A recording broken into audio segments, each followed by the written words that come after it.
여러분 안녕하십니까? 라디오 전망대 김진호입니다. 줬으면 그만이지 보답받을 이유가 없다.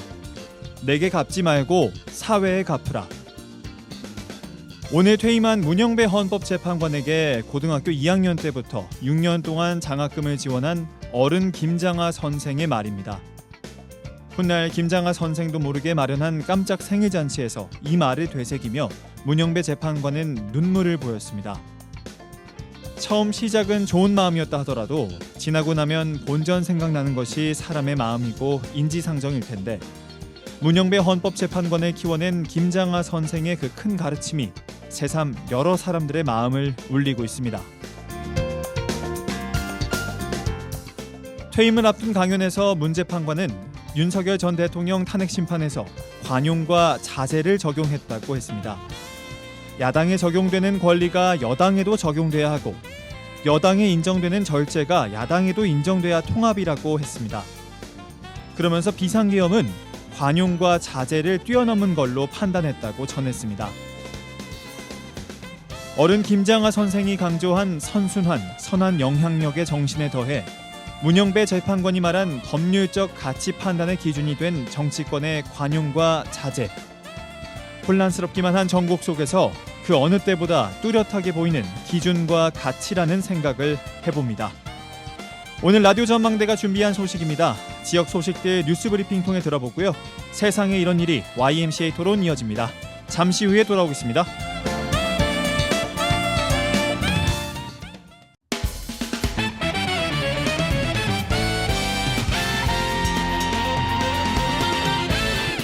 라디오 전망대 4월 18일 금요일 순서 출발합니다. 지역 뉴스부터 정리해보죠. 뉴스브리핑 GBS 뉴스의 차범준 편집국장과 함께합니다. 안녕하세요. 네, 안녕하세요. 네, 오늘 지역 소식은 광양 소식 먼저 듣습니다. 광양시가 지역의 투자 유치를 활성화하기 위해 투자 유치에 기여한 공무원에게 성과급과 근무 평점 가점을 부여하고 있는데 지역 일부에서 투자 유치 기여에 대한 기준이 모호하다는 지적이 나오고 있어요.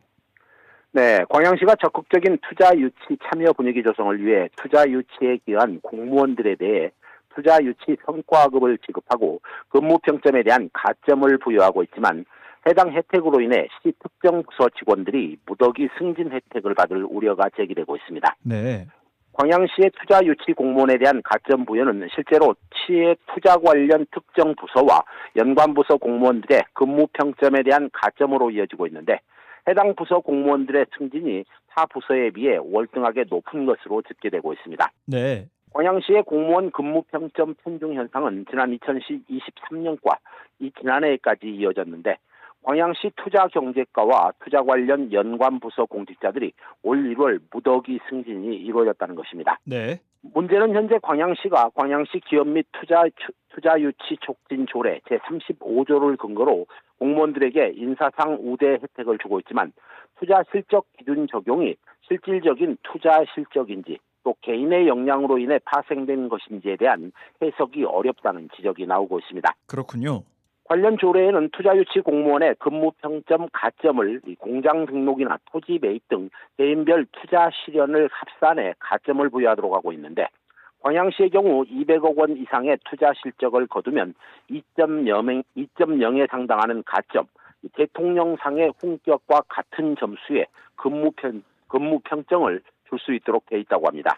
지자체 입장으로서는 투자 유치가 지역을 위해 꼭 필요한 업무겠지만 지자체 공무원들의 업무가 시민들을 대상으로 다양하게 이루어지고 있다는 점을 감안하면 특정 부서에 지나친 가점을 부여하는 것은 논란의 여지가 있어 보입니다. 네, 광양시의 투자 유치 공무원에 대한 인사고가 가점 부여에 대한 논란은 특정 부서 근무자들의 가점 특혜 시비로 이어지고 있습니다. 일부 언론에서는 광양시 투자 관련 부서 특성상 투자 유치와 연결된 업무가 주로 이루어지면서 부서 자체가 근무 평점을 높게 받고 있는데 직원의 개인적 투자 유치가 아닌 광양시와 기업체 간의 MOU 체결을 통한 기여도 투자 실적으로 평가되고 있다는 지적입니다. 네. 지역 일부에서는 공무원 한 명당 수천억 원씩의 투자 유치 성과를 냈다는 식의 평가와 그에 따른 근무 평점 가점 부여는 다른 부서 공직자들에게는 형평성 면에서 공직사회 사기를 크게 떨어뜨릴 우려가 있다는 입장입니다. 해당 논란이 일자 광양시는 언론을 통해 광양시 지방공무원 인사규칙에 따라 실적에 따라 가산점 부여 기준을 마련하고 있고 해당 위원회의 근무평점 가점은 지난해 평가 과정에서 형평성에 어긋난다는 의견들이 있어 현실에 맞게끔 변경될 예정이다. 이런 입장을 보이고 있습니다. 광양시는 조례 변경 과정을 통해 올 10월부터는 가점 부여 기준을 하향 조정하겠다는 입장입니다. 네, 광양시 공무원 모두가 어느 부서에서 근무하던 시민들을 위해 열심히 일했다면 그에 걸맞는 제대로 된 평가를 받을 수 있도록 해야 하겠습니다. 네, 다음은 순천 소식 듣겠습니다. 최근 순천 지역 일부 사우나 업소 등에서 회원제 할인 행사를 진행하면서 카드 사용 대신 현금 거래를 유도하고 있다는 지적이 나오고 있어요. 네, 최근 순천 지역 일부 사우나와 골프 연습장 등 회원제로 서비스를 제공하는 업소에서 회원제 할인 행사를 진행하는 과정에서 카드 사용 대신 현금 사용을 유도하는 영업을 진행하면서 소비자들의 불만이 나오고 있습니다. 네. 보도에 따르면 순천 지역 일부 업소에서는 3개월 이상 회원 가입 이용권을 구매할 경우 카드가 아닌 현금을 지불하면 카드보다 저렴한 비용을 부과하고 있는데 지역 일부에서는 이 같은 현금 거래 유도 행위가 세금을 피하기 위한 수단 중 하나라는 지적입니다. 이 부가세를 피하기 위해 카드 결제 대신에 현금 할인 방식으로 요금을 부과하고 있는 것으로 보이는데 신용카드 사용을 거부하거나 카드 사용자에게 불리한 요금을 적용하면 처벌을 받을 수 있잖아요. 네, 현행 여신전문금융법에는 카드 사용을 거부하거나 가맹점 수수료를 사용자에게 부담하는 행위, 또 카드 사용자에게 불리한 대우를 하는 업소에 대해서는 1년 이하의 징역형이나 1,000만 원 이하의 벌금이 부과되도록 하고 있습니다. 이 같은 강력한 제재 조치에도 불구하고 일부 업소에서는 순천 지역 일부 업소가 부가세를 제외한 현금가 할인 요금을 적용해 세금을 탈루하고 있는 현상이 근절되지 않고 있다는 지적입니다. 지역 일부에서는 오래전부터 지역의 회원제 운영업소들이 현금 할인을 미끼로 고객 유치 활동을 전개하고 있는데 세무서나 행정당국의 단속이 제대로 이루어지지 않고 있다는 지적이 나오고 있습니다. 네, 알겠습니다. 네, 끝소식입니다. 얼마 전 여수 MBC가 지방에 거주하고 있는 난임 부부들을 위한 지자체와 행정 지원의 필요성을 강조하는 프로그램을 제작 방영해서 지방에 거주하는 난임 부부들로부터 큰 공감을 불러왔었는데요. 지난 16일 여수시 의회에서 지역 난임 부부들을 위한 지원 조례가 의결됐어요. 네, 여수시 의회가 지난 4월 16일 임시회 본회의를 통해 여수시 난임 극복 지원에 관한 조례를 최종 의결하고 지역 내 난임 부부에 대한 실질적이고 통합적인 지원 근거를 마련했습니다. 네. 이번에 제정된 조례는 여수시의회 송하진 의원이 대표 발의하고 강재헌, 이석주 의원이 발의했고 이미경 의원을 포함한 총 11명의 의원이 찬성해 조례 제정에 힘을 보탰습니다. 네. 이번에 조례안을 발의한 송하진 의원은 여수시에는 정부 지정 난임시술 의료기관이 단 2곳에 불과해 많은 난임 부부들이 광주나 수도권 등 타 지역으로 원정 시술을 떠나야 되는 상황으로 이 난임 부부들을 위한 행정 지원의 필요성을 주장했습니다. 여수시 의회는 이번 조례 제정으로 단순한 시술 차원을 넘어 이 난임 치료라는 새로운 개념을 도입해 부부의 건강 회복이나 일상의 균형을 함께 지원하자는 철학을 담고 있다는 입장입니다. 조례가 제정되면서 지역 난임 부부들에게 제공되는 혜택을 좀 자세하게 정리해 주시죠. 네, 조례안을 대표 발의한 송하진 의원은 이번 조례 제정으로 난임으로 고생하고 있는 산모의 몸과 마음이 회복되어야 하고 진정한 임신과 출산이 가능하고 이번 조례는 수치로 측정되는 출산 정책이 아닌 사람을 중심에 된 회복과 공감의 복지 정책으로 나아가는 여수시의 첫걸음이라고 강조했습니다. 이번에 제정된 난임 부부 지원 조례에는 건강보험급여 및 비급여 난임 치료비 지원, 또 한방치료비 지원, 교통비, 난임 예방 건강검진, 심리상담 및 교육 지원 등 다양한 생활 밀착형 항목이 포함되어 있습니다. 네, 알겠습니다. 오늘 소식은 여기까지 듣겠습니다. 뉴스브리핑 GBS 뉴스 차범준 국장과 함께했습니다. 고맙습니다. 네, 고맙습니다.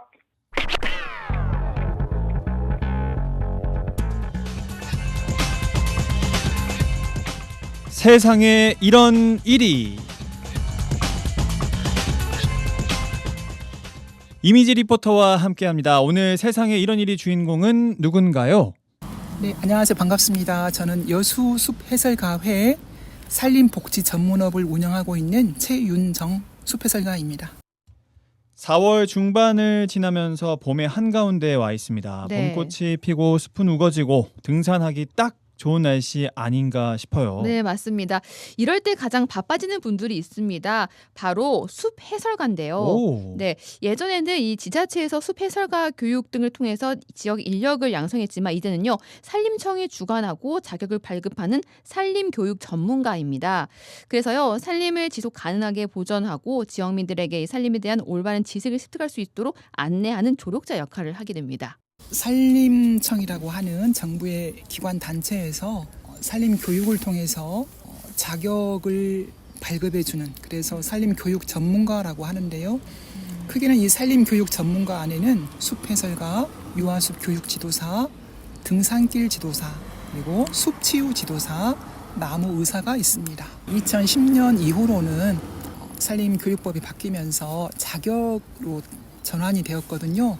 그러면서 누구라도 도전하면 가능한 거고요. 자연을 사랑하고 관심이 있는 분들이라면 제2의 직업으로 괜찮을 것 같습니다. 숲 해설가라고 하면 말 그대로 숲을 함께 동행하고 숲에서 다양한 활동을 하면서 숲의 이야기를 전달하는 거죠. 네, 맞습니다. 제가 오늘 오전에요, 이 여수 고락산에서 진행된 숲 체험 활동을 동행했었습니다. 네. 지역 초등학교 2학년 20여 명 학생들이 함께 했는데 매번 다니는 찻길이 아닌 흙길을 걸으면서 주위에 있는 나무, 꽃들을 보고 만지고 또 자연물을 가지고 다양한 활동하면서요, 자연의 이야기를 몸소 체험했습니다. 이렇게 아이들에게 직접 체험하면서 자연을 느낄 수 있는 활동을 고민한다고 합니다. 향기를 맡아보세요. 이것도 향기 맡아야지. 자, 보세요. 선생님이 이제 오감 체험의 마지막에 향기 체험인데 이 친구의 냄새를 맡아보니까 향기가 좋아요, 안 좋아요? 좋아요. 자, 바로 숲의 가장자리에서 살아가고 있는 비목나무예요. 비목나무는 여기에 지금 이렇게 보면 꽃이 피어 있어요. 보세요. 여기 꽃 안 보여요? 보여요. 네, 이 아래가 꽃이 매달려 있죠.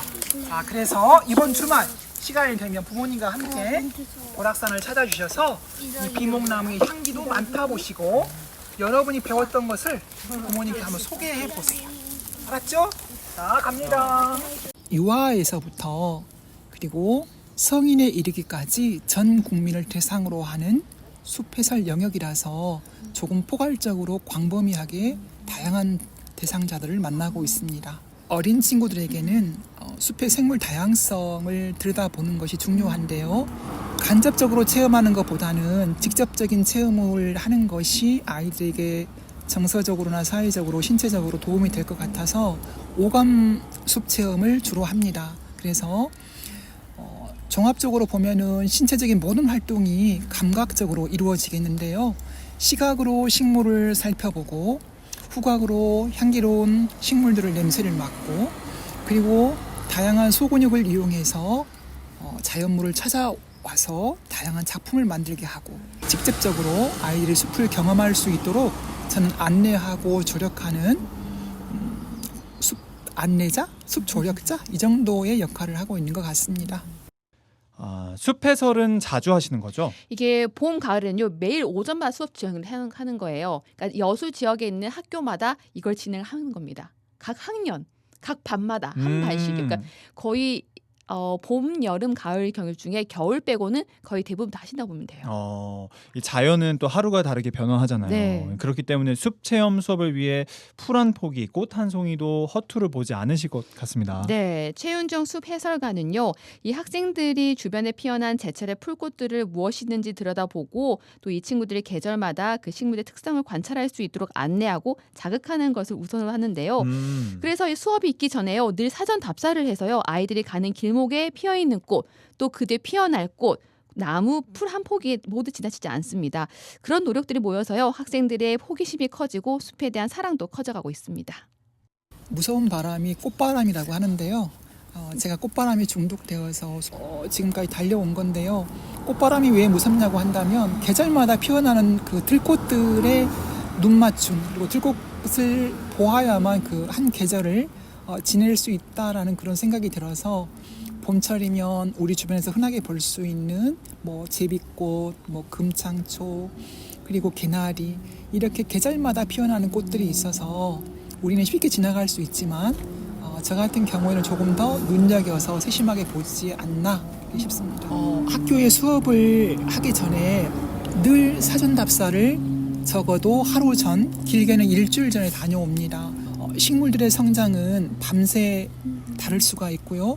그리고 날마다 달라진 모습을 보여주기 때문에 학년에 따라서, 대상에 따라서 그 장소에 가서 사전 답사를 꼭 하고 당일 수업을 진행하게 됩니다.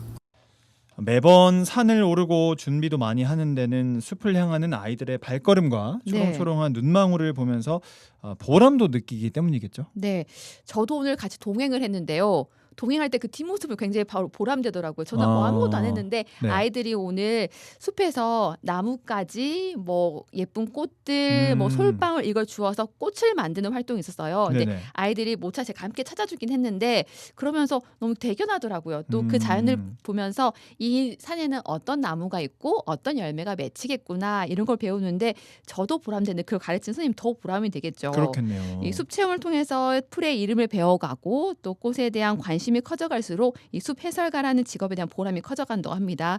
또 아이들이 스스로 자연을 보면 느끼고 계절에 또 그리고 식물의 다양한 것들을 직접 보고 느끼는 것에 대한 큰 만족을 느낀다고 합니다.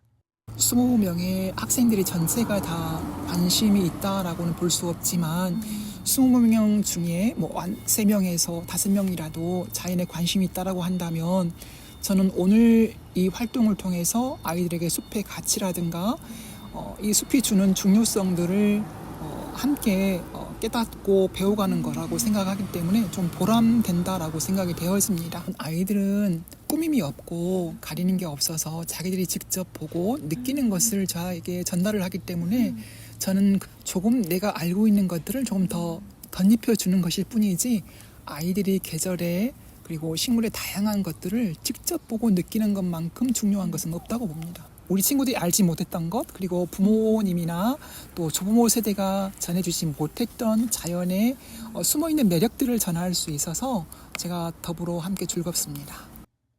확실히 보람을 느끼실 것 같아요. 네, 맞아요. 얼마나 이 일을 하신 거죠? 이분이 12년 전부터 일을 시작하셨다고 해요. 와. 전문가가 된 지는 뭐 2, 3년 정도 됐는데 그 전에는 활동하면서 계속 지역에서 아이들과 함께 자연을 공감하고 배워가는 역할을 했다고 합니다.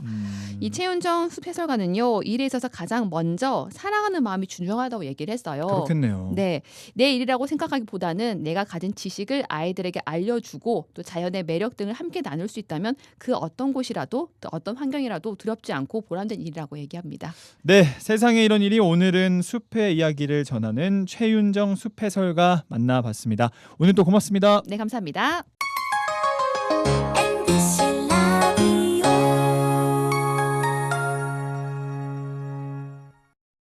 백점삼 MBC 라디오 Young man, there's no need to feel down. I said, young man, stay at the Y. 지역의 대표 스피커 두 영맨들의 화끈한 토론 한판 YMCA 토론 시간입니다. 오늘도 두 분 영맨 모셨습니다. 여수와 순천 YMCA 김대희, 김석 총장님 어서 오세요. 네, 안녕하십니까. 네, 안녕하세요. 네, 반갑습니다. 한 주간 잘 보내셨을까요? 네, 뭐 저는 어제 17일부터 시작해서 앞으로 보름 동안 여수시 작년도 예산이 한 1조 7천억 정도 돼요. 네. 요거 결산검사 활동을 이제 시작을 했습니다.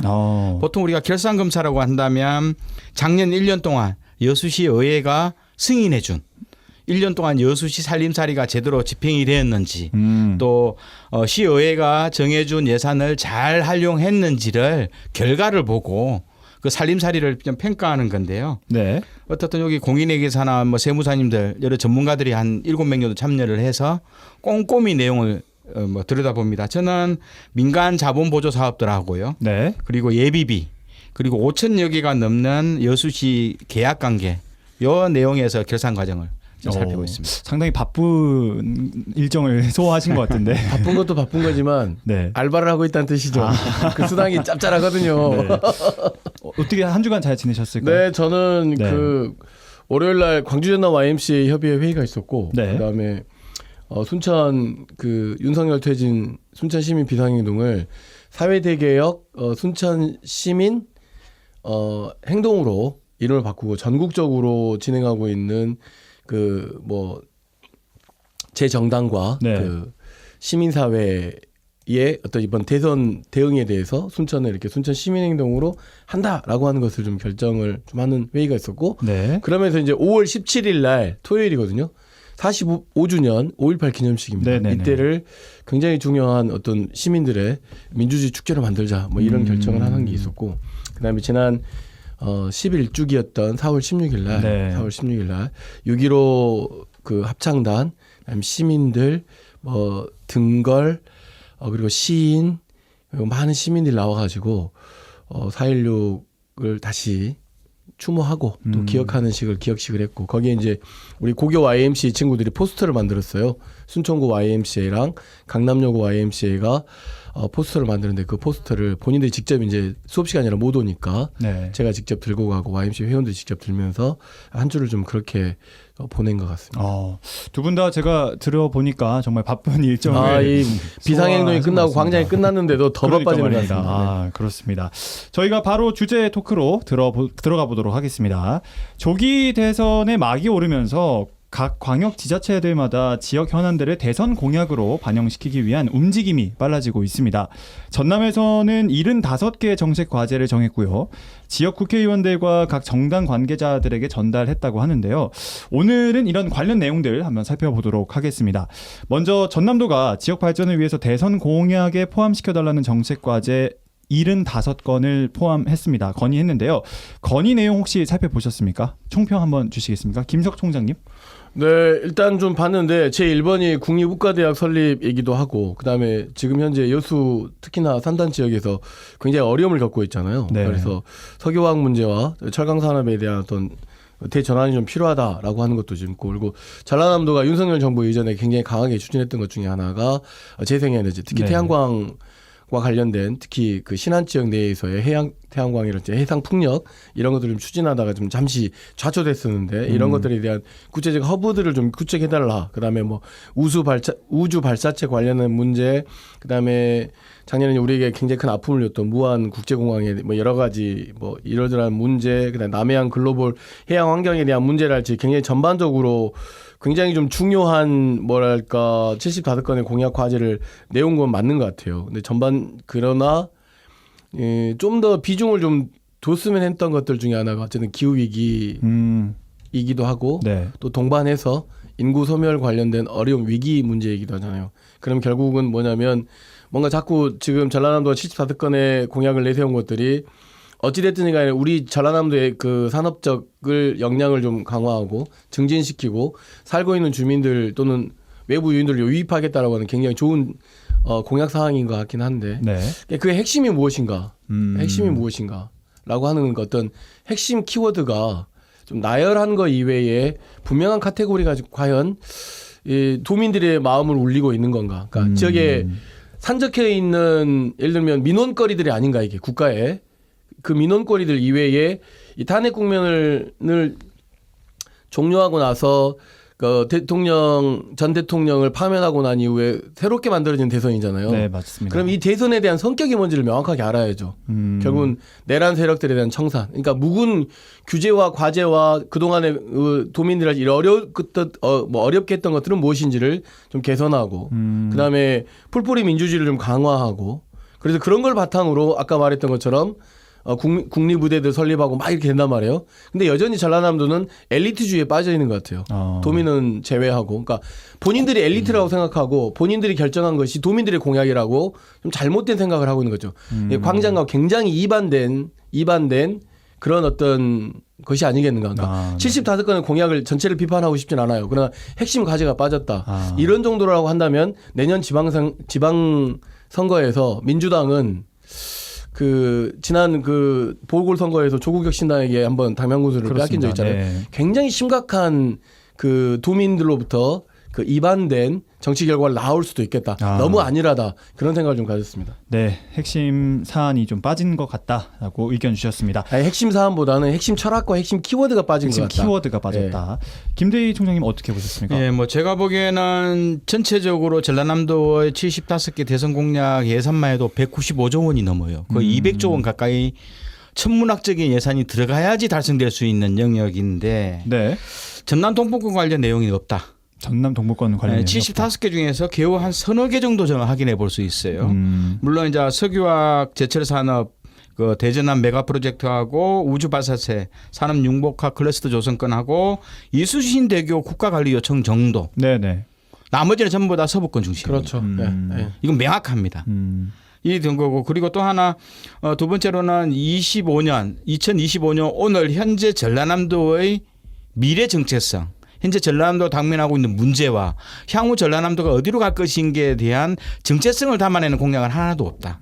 아까 김석 총장이 말씀하신 것처럼 기후위기와 탄소 중립 네. 그리고 농업이잖아요. 네. 그렇죠. 농업과 해양수산의 미래가 농업이 좀 있긴 해요. 네. 그래도 그건 뭐 특정 하나의 뭐 연구 개발 뭐 이 정도지. 종합적이진 않죠. 네. 그렇다 보면 여기는 순천대학이라든가 전남대 여수캠퍼스 목포대학처럼 농업이라든가 해양수산을 근거로 하는 대학과 연구 뭐 이런 협력 개발을 위해서 막대한 국가 정책들이 필요하거든요. 네. 차라리 그런 걸 요구해서 지방 국립대를 우리나라 최고의 국제적인 농업과 해양수산의 대학으로 육성하겠다는 비전마저도 없다. 좀 이런 측면인 거고 저는 역시 이게 전남연구원과 또 전라남도의 과장급 이상의 공무원 중심으로 만든 정책 공약이다. 완전 공무원스럽다는 거죠. 비슷한 의견. 네네. 네. 어떤 담론이나 또 22개 시장 군수나 또 시민사회와의 여러 담론 형성을 통해 만들어진 과제가 아니라 굉장히 공무원스럽게 만들었던 거고 이것은 내년 지방선거 때 김영록 지사의 3선과 관련된 노골적인 입장들이 좀 저는 느꼈습니다. 네. 저는 한 가지 덧붙이자면 이번 이제 탄핵 파면 국면에서 광장이 열려서 광장을 많이 방문하신 걸로 알고 있어요. 전라남도 관계자들도 그렇고. 네. 근데 광장에서 나온 이야기에 대해서는 귀 기울이지 않았던 것 같아요. 광장에서는 사실은 이런 문제들도 되게 중요하지만 핵심적인 것은 왜 도대체 국민의 이야기가 국가에 반영되지 않느냐. 역으로 이야기하면 도민의 얘기가 도민들에게 반영돼야 되잖아요. 네. 저는 크게 다르지 않다고 생각해요. 뭐냐면 좀 더 열어야 된다. 그 75개 공약을 만들 거라고 했으면 시간 남았어요. 그럼 도민들한테 물어봐야죠. 도민들한테 물어서 필요한 공약이 뭐냐라고 물어봐야 되는데 미안하지만 뭐 공무원이 결정하면 도민이 따라갑니까? 도지사가 결정하면 도민이 따라가요? 전남연구원이 뭐 결정하면 우리가 따라갑니까? 여전히 중앙정부의 대통령 한 명 파면하면 뭐합니까? 네. 제도적으로나 풀뿌리 민주주의적 요소들이 전남 도정이나 곳곳에서 아직 이렇게 멈춰져 있는데 네. 이런 이런 것들에 대한 혁신 없이 이 남아있는 과제 사업들이라고 하는 것이 나중에 이게 실패하면 다 누구 책임이냐 하십니까? 국가가 예산을 지원해 주지 않았기 때문에 못했다. 그 결론을 얻기 위해서 이런 방식으로 굉장히 훌륭한 75건의 그 공약을 내세웠지만 그런 것들이 좀 아쉽고 아직도 멀었다라고 하는 생각이 좀 듭니다. 알겠습니다. 방금 도민의 이야기를 좀 들어봐야 했다라고 이야기를 해주셨는데 이 이야기를 또 빼놓고 할 수가 없을 것 같아요. 이 대선 공약에 포함시켜줄 것을 요청하고 있는 핵심 과제 중에 맨 앞에가 국립의과대학 설립이 있었습니다. 그럼에도 불구하고 전남도가 내년 개교는 어렵다고 판단을 했어요. 이 전남도가 실현 전략과 의지를 가지고 있는가? 이것에 대해서 어떤 말씀 주시겠습니까? 김대희 총장님? 네, 저는 이거 완전 무능력해요. 전라남도가 완전 무능력한데요. 아니 그동안에 김영록 지사가 과연 전남 국립대 의대 신설과 관련돼서 어떤 정치적 협상 카드를 가지고 있었고 구체적인 실현 노력, 전략적 노력들을 어떻게 짰는지 하나도 보이지 않거든요. 어제 이주호 교육부 장관 명확하게 어청협하고 의대협회에 완전 무릎 꿇었습니다. 이전 단계로 3,058명으로 정확히 가는 완전 굴종적인 내용들. 그럼 1년 동안 모든 환자들과 국민들이 애타게 살았던 모든 것은 물거품이 돼버린 거 아닙니까? 그렇습니다. 네. 이거 의대 신설은요 생각지도 않습니다. 교육부는. 그런 건데 김영우 지사 지금까지 우리한테 희망만 줬잖아요. 목포대, 순천대 통합만 되면 네네. 모든 건 해결될 것처럼 완전 부풀려진 홍보만 했는데 결과는 처참한 실패고 내년엔 될 수가 없습니다. 내후년도 불가능합니다. 이 정도의 전략이면. 그러면 새롭게 이제 국민의 정부, 민주정부가 새롭게 들어서면 다시 판을 시작해야 되거든요. 네네. 그렇다 보면 새롭게 이제 정당과 아니면 지역 주민과 또 대학과 다양한 전문가들과 계속 그림을 만들고 전략을 만들고 해야 되는데 그런 모습은 전혀 보이지 않아요. 그냥 오로지 목포대하고 순천대만 쳐다보고 있고 뭐 행사 있으면 두 대학 총장만 데리고 와서 그냥 허세 부리듯이 하는 이런 모습 전략 가지고는 전라남도의 국립의대 신설은 완전 물 건너간 거다. 이번 대선뿐만 아니라 내년 지방선거 때도 저는 처참하게 실패할 거라 봅니다. 네. 어떻게 보셨습니까? 직을 걸었어야죠. 사실은 이 전남대 국립의과대학을 설립하려고 애쓰고 했던 뭐 김영록 그 도지사만 이야기하는데 이것을 이야기했던 모든 사람들이 직을 걸어야 되고 지금 거의 실패된 것이기 때문에 직을 다 내려놔야 됩니다. 책임 있는 자세가 아무도 없어요. 대학 총장들도 그렇고 이걸로 서로 논쟁했던 사람들 조용히 쏙 들어가 버렸잖아요. 그렇습니다. 처음에 이게 뭔가 정치적 이슈가 되고 자기의 뭔가 과업이 될 것 같을 때는 엄청 하다가 결국은 대통령으로 파면돼 버렸고 결국은 이제 김대희 총장이 이야기한 것처럼 국립의과대학 설립이 중요합니까? 우리 지역에 굉장히 중요한 의료복지 확장이 중요합니까? 우리에게 핵심은 그거잖아요. 의료복지 차원에서 암 환자랄지 굉장히 좀 산업재해로 일어나는 것들에 대한 사회적 비용을 줄이기 위한 것들인 거잖아요. 네. 근데 국립의과대학 설립에 매몰되어 버렸잖아요. 누가 책임질 거예요? 이런 사람들은 다시는 뽑아주면 안 됩니다. 네. 그래야 반성하고 이 공약이라고 하는 것이 얼마나 우리 지역사회에서 중요한 것인지를 뼈저리게 못 느끼고 있는 거예요. 그러니까 입으로만 떠드는 사람들이에요. 사람들은. 입으로만 떠드는 사람들이 알겠습니다. 책임감의 부재에 대한 다 직을 내려놔야 됩니다. 미안하지만. 그래야 책임감이 있는 것이지 다시 또 의과대학 설립을 제1번 공약으로 내세우는 사람들이에요. 그걸 도민들이 용납해주고 있는 거예요. 그렇습니다. 얼마나 놀라워요. 광장은 대통령을 파면시켰는데 아직도 광장의 시민들, 도민들 무서운지를 모르는 거예요. 전라남 도지사만 가지고 이야기하는 게 아닙니다. 네. 네. 알겠습니다. 그렇다면 전남도가 제시한 정책 과제들 중에서 혹시 빠진 것 혹은 추가해야 할 내용들이 있을까요? 네, 저는 제가 보기에는 몇 가지가 있는데요. 네. 아까 뭐 초기에도 이야기했다시피 21세기형 농업과 수산업에 대한 발전과 또 관련 육성. 어차피 수산과 농업은 굉장히 노동 집약적인 내용이 좀 많이 있기 때문에 네네. 기술 여기에 대한 육성 문제는 대학과 함께 풀어야 되는 측면이 좀 있고요. 두 번째, 저는 무안공항 중심의 육성 정책 이건 문제 있다 보거든요. 지난 2년 전만 해도 호남 최대 공항은 여수공항이었습니다. 무안공항보다도 3배 이상의 이용객이 있었고요. 그런데 네. 재작년부터 이제 전라남도가 여수공항 지원보다는 무안공항으로 3배 이상의 지원금을 몰아주면서 전세 여객기 중심으로 무안공항이 활성화되었지 평상시 전기 노선에 대한 이용률은 여수공항이 무안공항보다 3배 이상 많았거든요. 네네. 그러면 동북권 지역도 100만이 살고 있는 서북경남까지 포함 100만이 이용하는 공항을 국제공항으로 할주를 넓혀내고 시설을 확대하는 문제에 대해서는 전라남도는 완전 눈을 감아버렸거든요. 모든 재정은 무안 국제공항으로 갔거든요. 그렇습니다. 이런 측면 속에서 여수공항을 어떻게 국제공항으로 확대하는 문제에 대해서는 눈과 귀를 닫고 있는 김남록 지사가 이런 문제들 다 정부에 건의해서 같이 가는 측면이 좀 있고요. 세 번째로는 여수 고속도로 연장 문제가 쏙 빠졌어요. 철도는 군산에서 목포까지. 그리고 고속도로는 물론 다행히 이제 고흥이 있지만 세종까지 연결인데 여기 인구 30만 가까운 여수 시민들은 고속도로는 한 30분 가야지 경험할 수 있을 정도로 교통에서는 낙오 지역이거든 육상교통에 대해서는. 네. 그래서 결국은 여수 고속도로 연장 부분이 쏙 빠졌다. 이건 결국은 이 공약을 받으면서 여수나 순천 시민들 이야기를 전혀 듣지도 않았던 측면이 좀 있다. 저는 그렇게 보고요. 네 번째로는 탄소 중립 정책이 너무 약해요. 해상풍력 그럼 민간 자본이 만들어 놓은 거 자기는 그냥 숟가락만 넣겠다는 뜻이거든요.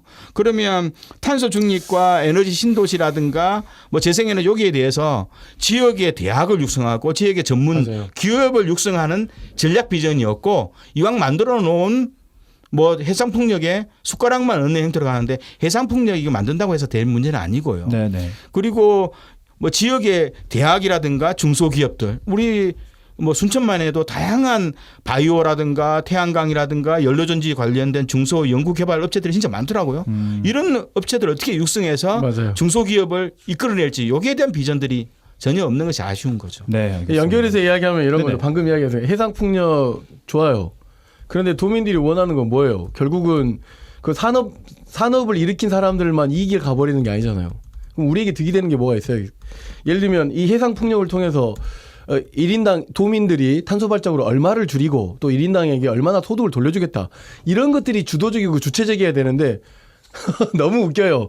그러니까 에코워싱 같아요. 에코워싱이고 이런 걸 우리가 뭐 환경 파시즘이라고 하는데 네. 좀 그런 경향도 없지 않아 있고 그래서 추가할 것 중에 내용보다는 목적과 가치가 좀 빠진 것 같아요. 아, 무슨 목적과 이야기냐면 전라남도는 예산이 없습니다. 그러니까 어디다 예산을 많이 의존하겠습니까? 결국은 국가입니다. 그럼 국가가 어떤 방향을 끌고 가는지가 중요하잖아요.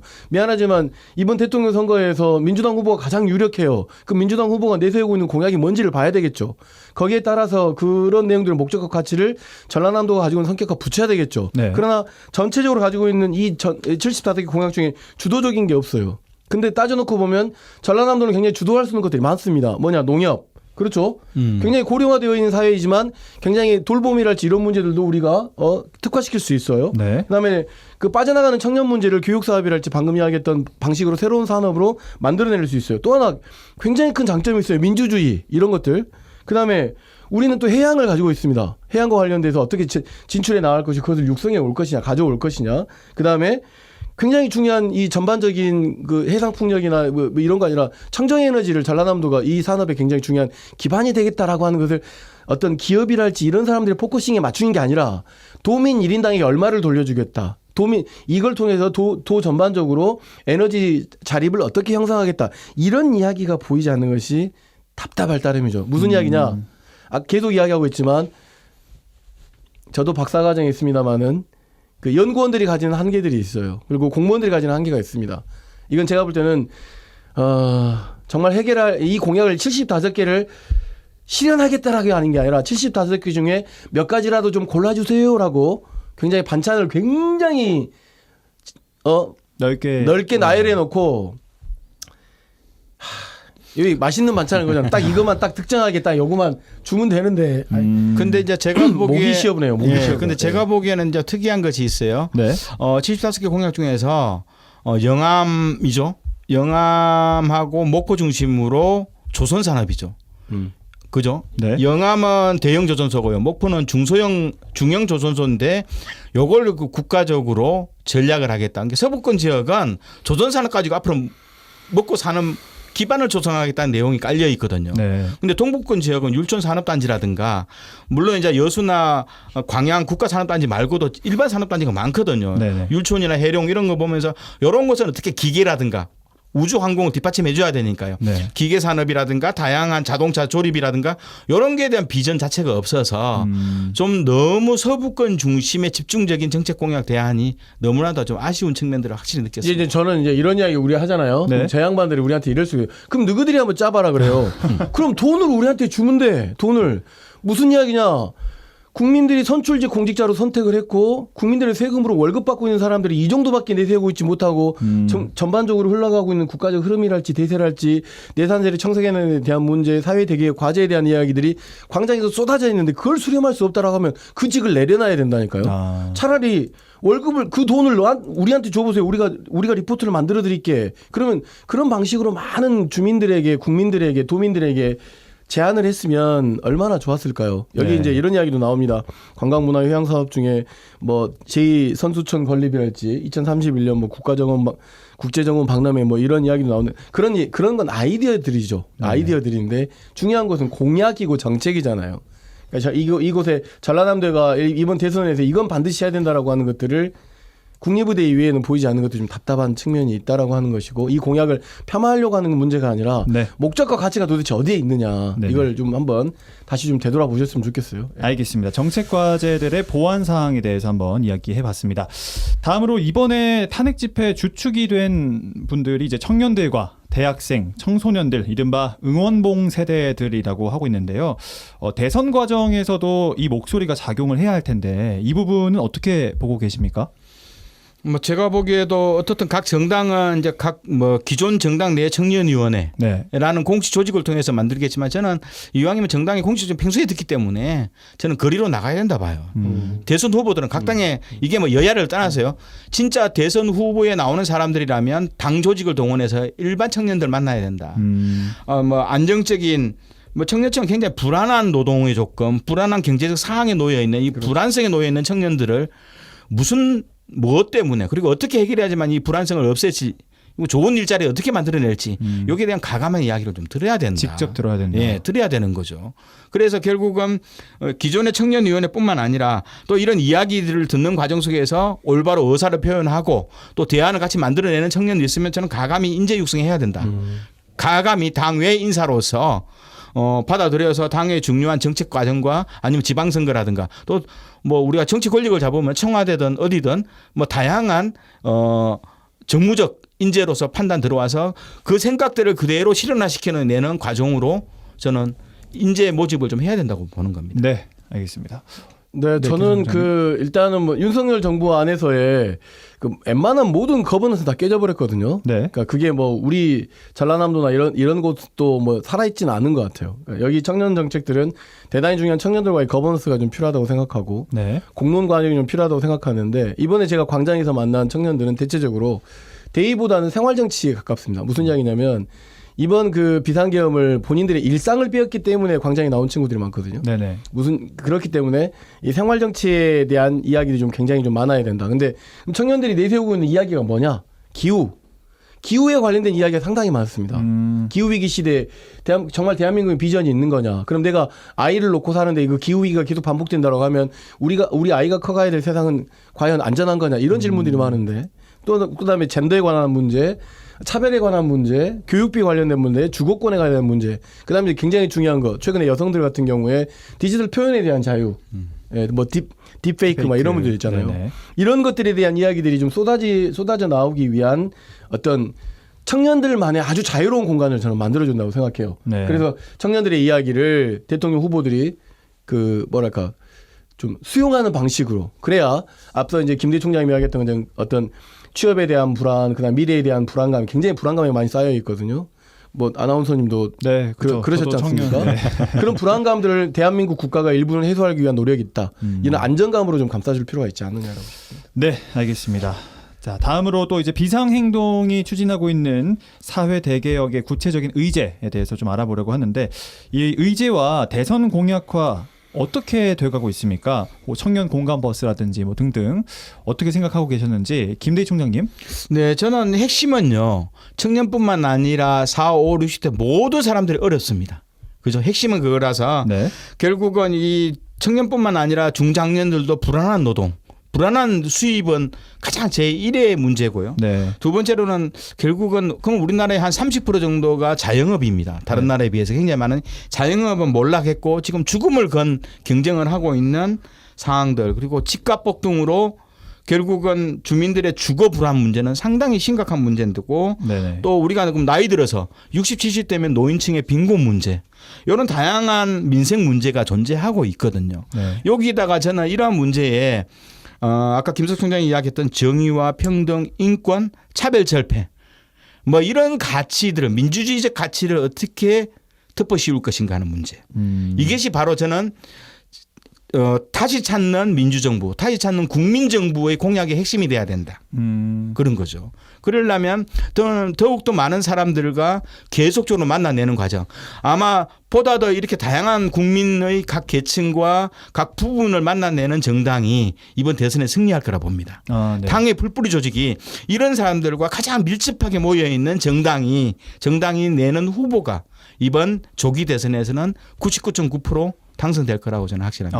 네, 알겠습니다. 비상행동의 그 대선 공약화 과정은 이렇게 추진되고 있습니다. 일단 12개 분야의 개혁 과제를 도출을 했고 네. 그다음에 총 따져놓고 보면 424개의 세부 과제로 구성되어 있는데 네. 이게 지난 그러니까 그 4월 17일 국회에서 정책 토론을 좀 개최했고 그래서 민주당을 비롯한 야당 모두에게 이 정책 과제를 전달했습니다. 그래서 이 중에는 계속 광장에서 나왔던 검찰의 수사권 폐지, 비례대표제 강화, 시민참여형 수기민주주의 제도화 뭐 이런 이야기들 되게 많이 나왔고 제1번이 민주공화국의 회복입니다.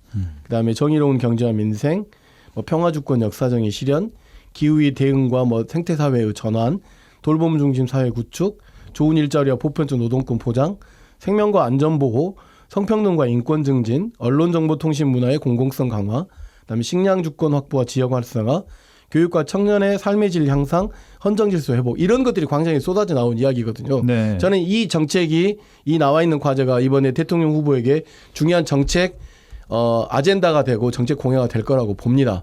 앞서 제가 전라남도의 목적과 가치가 빠져서 제시된 75개 공약을 너무 심각하게 조금 비판한 것 같은데 이런 목적과 가치와 내용을 잘 수용해서 전라남도 75개 공약이 이 카테고리로 나왔으면 얼마나 좋았을까라고 하는 그런 마음이 있기 때문에 제가 말씀을 드리는 겁니다. 그래서 비상행동은 아직 끝나지 않았다. 네. 대통령 선거까지도 적극적으로 개입해서 누가 대통령이 되든지 간에 누가 대통령 후보로 결정되든지 간에 광장에 나온 이야기를 포기하지 않고 반드시 실현시키기 위해서 저 역시도 마찬가지고 최선의 노력을 다하겠습니다.